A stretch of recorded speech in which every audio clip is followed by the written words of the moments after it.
Quand tu mets un poisson dans l'eau, un poisson vivant bien sûr, est-ce que tu pries avant que le poisson là ne se mette à faire sa nage?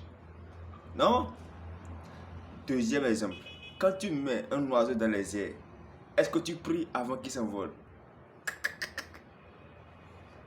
Bon, quand tu plantes une semence dans le sol, est-ce que tu pries avant que la semence ne commence pas à grandir?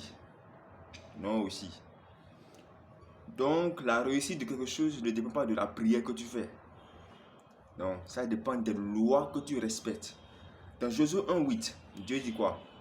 Que ce livre de la loi ne s'éloigne point de ta bouche.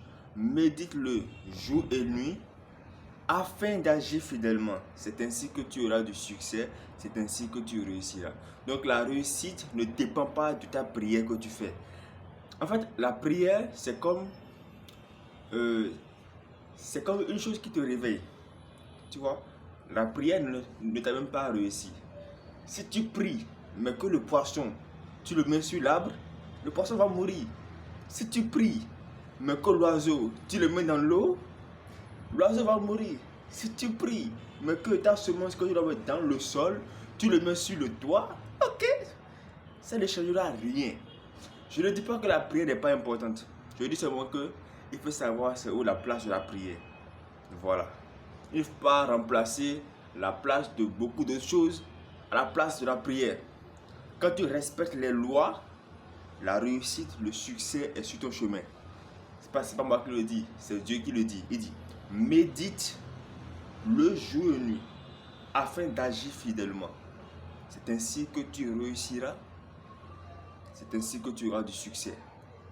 Donc, ta réussite dépend du nombre de lois auxquelles tu es fidèle. On dit méditer afin d'agir fidèlement. Donc, ta réussite dépend de la mise en pratique des lois que tu as eu à méditer, mais sur lesquelles tu as eu à méditer. Voilà. Donc, les chrétiens qui prient pour réussir là, je ne dis pas que prier c'est mauvais. Prier c'est une bonne chose. Voilà. Prier c'est une bonne chose. Mais il faut comprendre qu'il y a des choses qui peuvent te faire réussir sans prier. Voilà.